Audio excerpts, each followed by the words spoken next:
What's up? What's good, everybody? Thank y'all for tuning in. Voice of Reason podcast. Y'all should know the slogan by now, but if you ain't up on it, if nobody want to speak on it, I will. Now, usually when I start an episode or in preparation for doing a podcast episode, I usually have my notes. I have a format laid out just to kind of keep me on point, help me manage the flow of the podcast and everything. But upon review, going back, watching some of the episodes that I posted so far, I feel like I'm kind of, let's just say I'm too focused on the technicalities of everything. And my personal critique, I feel that I'm not giving my 100 genuine reactions to everything just because I'm trying to, be polished, a little too polished, and then trying to make sure I put, my personality and have fun at the same time, but just trying so hard to keep that balance and trying to do it the right way. I feel like that take away from just giving y'all my raw opinions. And that's what podcast is all about, and that's what makes a good podcast, and at least a good podcast host, is when you get to know the podcast host, you get to, get the real opinions and get the real personality of that person. Not to say that I've been faking it in no way how, but like I said, I've just been trying to be a little bit too polished. So moving forward, let's just say it's going to be a little more raw and uncut. There is some episodes and some topics that will require me to approach it in that way, but for the most part, I'm gonna try to do my best just to roll it out there, because at the same time, like I said in the beginning, it's not about being right. Everybody's entitled to their own opinion, and you don't gotta have no problem with nobody or nothing. At the end of the day, you just agree to disagree and you keep it moving. Now, I don't want to cheat myself either and try to be too correct on everything, because then I take away from the opportunity of engagement. I'm open. You could correct me if I'm wrong. You can give me some information that I don't already know, or whatever. Just comment, engage, and that's what the whole point of this platform is so that we could kind of learn from each other and have a mature conversation about these hard topics that are very necessary, especially from a community standpoint. That's basically, what everybody is doing anyways, out running around, gossiping, running back and forth, yada, yada, yada, yada. I don't mess with this person because they said this, I seen this but we're not having no real conversation and really getting to know each other. So that's why I put the podcast together, so we could have those real conversations. And like I said, if we don't agree, man, let's do it like men, let's do it like women, and keep it respectful. Now, I'm going to kind of revisit a topic that I kind of haven't been addressing lately, and that is the ongoing fight and the ongoing issues we face in dealing with the police department. Specifically in this case, the Vallejo Police Department, nonetheless, all over the country, all over the United States. Like I said, it's just an ongoing issue and something that we unfortunately still deal with today. When we talk about police harassment, we talk about police violence and all that. Let me just start by giving a shout out rather to all the impacted families, not just from police violence, unnecessary police violence, but unnecessary violence, period. And before I expound on that, let me say a shout out, big love to Miss Auntie Angela, to Miss Annis, to Miss Addie Kitchens, to the McCoys, to the Strong family, Auntie Claudia, and everybody, that I started this fight with when I came into it, when Cheddar Man was killed in 2019. I was touched, as everybody know. I always mention that and make sure that when I tell my story, that's a big part of my story. Because when Cheddar Man was killed by the off-duty police, it was just a lot going on, especially with when we talk about George Floyd and then Sean Monterosa. Matter of fact, shout out to Ashley and Michelle. It was just too much going on. A lot of the people that was victims of police violence, I knew them. I had personal relationships with them in Vallejo.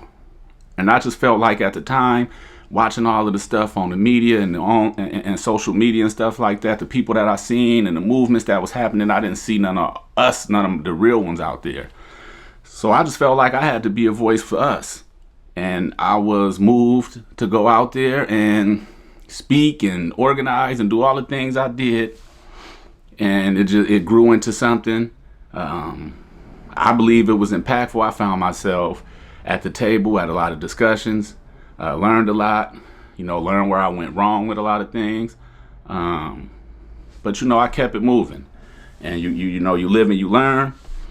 And since then, I've kind of stepped back a little bit because I'm not immediately or directly right now at the table with none of the organizations or family members in regards to what's being done, what's being planned, in regards to the fight for justice for our loved ones and stuff like that. So I'm not going to speak on what's being done and what's not being done because, to be honest with you, I really don't know. But it's been a lot going on. A lot going on. With the police, as always, we starting to see that not only the badge bending thing is an ongoing story, they still ain't really resolved that or held nobody accountable for that. But now we find out that we have secret cabinets where they're hiding files of evidence or whatever it may be. Then we got ex-Chief Shawnee. He come out and expose threats or whatever he had going on, which led to him ultimately just stepping down. It's funny to me because at the time, because Shawnee was sworn in as the police chief, like I believe probably a day or two after Cheddar Man was killed, and first black police chief in Vallejo. So that was a big thing, and it was motivating and everything. And I wanted to meet the man. I ain't gonna lie, I wanted to talk to him. I wanted to, give him my 2 cents and how I felt about stuff and I, on behalf of the best interest of the community and what the concerns of the community was and stuff like that. Over time, he actually reached out to me. He wanted to talk, but I respectfully declined because I went along with everybody that was, we don't F with the police. Nah, don't go do that, because if you do that, you go look like this, you go look like that, or whatever.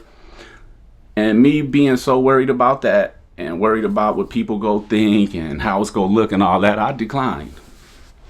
And that meeting never happened. Who knows how that conversation would have went. But the funny thing about that story is when you fast forward, some of the same people that was telling me, don't talk to him, don't do that, out of nowhere came out and started advocating for people to support the man and letting it be known that they were in dialogue and that they were in conversations with Shawnee and all this stuff or whatever. So it's just crazy. But with all that being said, respectfully, I'm going to talk to who I want to talk to from now on. I'm going to see who I want to see. I'm going to do what I do. That don't mean I'm faking it. That don't mean I'm slapping nobody in the face. I'm going against the grain, betraying nobody. Because no matter who I'm talking to or who I'm around, I'm going to always stand on my truth. I'm going to always represent what I represent, and that ain't going to change. I think that we got to remember that without dialogue, how could you really hold somebody accountable? How could you make a demand? How could you negotiate if you don't have no dialogue? I mean, we talk about wars right now, Ukraine, Russia, bombing each other, war. But after a while, they lose so many or whatever. It's always the Putin and Zelensky and whoever, they could come together, they could talk and figure out, okay, well, how's we gonna do this peace treaty? What's the terms? How we gonna do it? Okay, we agree, we don't agree. All right, well, let's go back. Let's keep killing each other. Let's do our thing or whatever. But there's some kind of dialogue there. When you watch all the old Roman movies and all that stuff like that, where they have all the soldiers, all the people lined up on the front line on each side with their swords and their shields up and the cannons behind them and all that. Before they go into action, the generals, the kings, whoever, they ride their chariots up to the middle. They had a talk. They say, okay, as we go do this, like whatever, y'all go bow down. You're not gonna bow down, or they address whatever. And before they make that declaration of war, they go back to each side after talking and seeing where they stand, and they go back to fighting. So that's how I look at it. Like, we gotta have some kind of dialogue. Now, have I been talking to police and stuff? No. Like I said, I kind of stayed away from it a little bit and kind of widened my lens to not just so much focus on the people impacted by police violence, but the overall community that's impacted by just unnecessary violence, period. Because the truth is, if we want to keep score, it's more of us killing us than it is police killing us.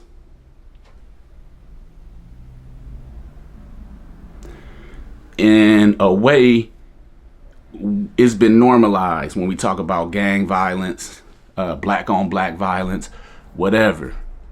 You know, we lose somebody, get killed by another black person, another brown person, whatever.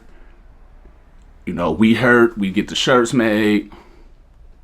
People kind of want to go and ride on each other, do whatever they do, but ain't nobody protesting. Ain't nobody putting the faces of the people that killed the person on blast and saying, oh, arrest this person. It's a different energy. Nonetheless, when we talk about pain, when we talk about trauma, when we talk about just the impact of losing a loved one to unnecessary violence, man, that's deep. It's a different hurt. And I feel like a big part of that, at least in our control, the best way to combat that is to get organized, to get disciplined, get control back of our families, and self-police. Self-police meaning get some law and order in your household. Get some law and order in your community. Like, a lot of the stuff that our kids is doing and getting into, we allow it. We laugh at them. We act like it's cute. And we want to be cool. We try too hard to be cool parents. Speaking for myself, I tell people a lot of time that was one of my downfalls, I believe, in parenting, was trying to be too much of the cool parent. Because with our parents and our grandparents, they wasn't into what we listened to like that. They wasn't into what we was wearing. They didn't care about us wearing Jordans or Nikes or having the updated stuff or whatever. You know, and they pushed that line. And it was a lot of times, as any kid in that mind, we go oppose, you know, law and order, because we think it from the kid's mind. We don't know how to make adult decisions. We don't know how to think from an adult perspective when we talk about structure and routine and managing a household. So we think from a kid's mind, and we hate it. Can't stand it. Then when we become parents, especially in my case, becoming a young parent, I had my first kid 16, 17 years old.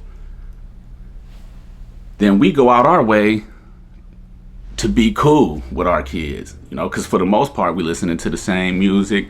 They kind of into the same things we was into and stuff. So we cater to that. We make sure they got the Jordans on since they born. We make sure they got all the PS4 5s and the Twitches and the iPads and the latest iPhones and all that stuff. The Gucci designer. We go out our way to do that, which is very unnecessary, but that's what we do. And these kids become entitled, and without no real guidance or no real structure in the household, they just follow whatever influence is out there which the biggest influence for them right now is these rappers and social media. So we have to get accountability for ourselves. We have to get back structured. We have to build a better sense of value and how we value what's important in our community.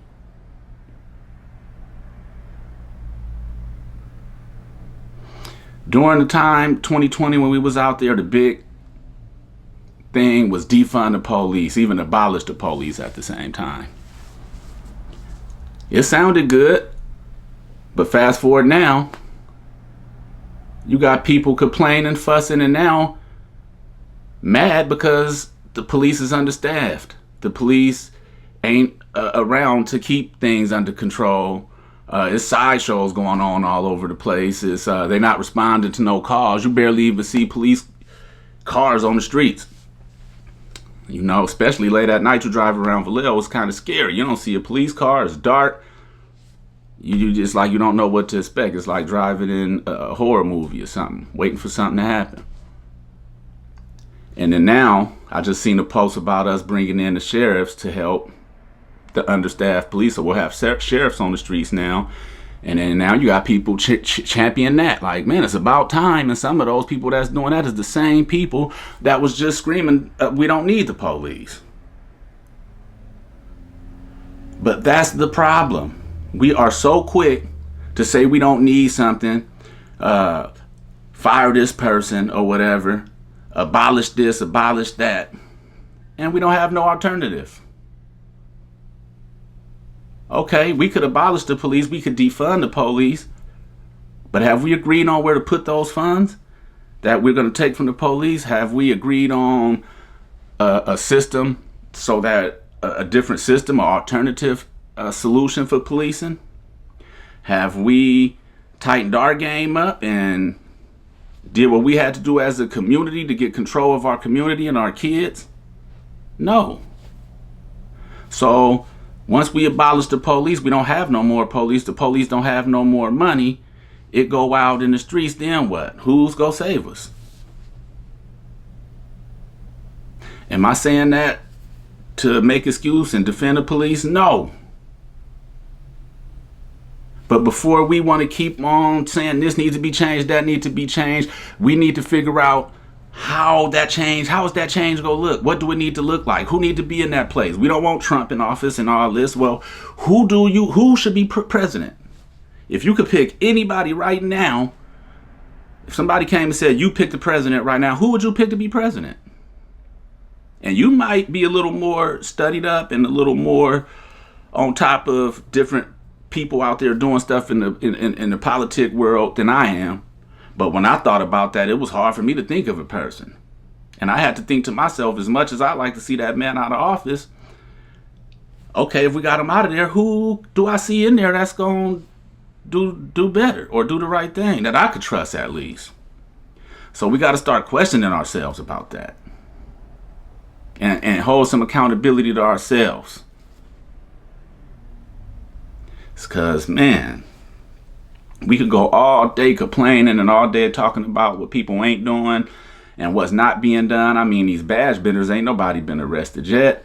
I don't know what's going on. Like I said, I'm not going to speak on that because I ain't been directly involved, but just from the outside looking in, and maybe I do need to get back to the table and start, getting back updated with information and get informed on what's being done, just to kind of, just to know, just to make sense of everything, because it's getting out of hand. Like, Shawnee, why you didn't address all this stuff you talking about now? Why you didn't address that while you was in position? While you was the chief? Why you didn't hold people accountable, start exposing people, putting people on blast and pushing your line when you was chief? Again, correct me if I'm wrong, because I know when you talk about the model of governance in Vallejo, it's tricky. The mayor don't got the power that you would think a mayor would have. The city manager kind of do everything. And so, I don't know. But it do make me think like, okay, why would you wait until 4, 5, 6 years later, however as long it's been since you stepped down, to now you want to start exposing this and now you want to start speaking up against this? Correct me if I'm wrong, he had to be quiet for so long in order to cash in on a $400,000-$500,000 payment or something like that. And that's understandable. I know you got to get your money and everything, man, but damn, if you go assume the position of the chief and you know what the climate is and what we facing, and you take it upon yourself to put that on your back, then do your damn job. I know it's a hard job. I know it's a rough one, but you knew it was a rough one when you signed up. But now you want to speak on this now, and now you want everybody to have your back now. I mean, what good is that, really? But no disrespect to Shiny. At the end of the day, that man was done wrong. And it's just another example of how messed up things are in Vallejo when we talk about our leadership, when we talk about the system, when we talk about community, when we talk about finances, when we talk about investment. It's just all upside down. But I've been doing enough talking, so I'm gonna leave it up to y'all to take it from here. Man, get in the comments, share your thoughts. Like I said, correct me if I'm wrong. Explain some things to me if you got some information that I don't have. I'm open to it. Until the next time, thank y'all for tuning in. Let's get these subscribers up. Subscribe. I don't got a shirt nearby, but I showed y'all on the last post that my next 10 subscribers was going to get a VBBPL shirt. I know a lot of people is following me. A lot of people support the movement, but for some reason, they not supporting this podcast and helping me get this thing moving the way I would think y'all would. But I'm not going to blame y'all, and I'm not going to hold nothing against y'all for that. I'm going to just take it that it's something I need to be doing better, and it's something that I could be stepping my game up. So believe me, I'm going to be doing my homework. I'm going to be critiquing myself and always finding different ways and different things I could do to enhance the quality and, bring better entertainment through this podcast platform. So y'all just be patient with me. Y'all bear with me and stay tuned to the next one. Salute.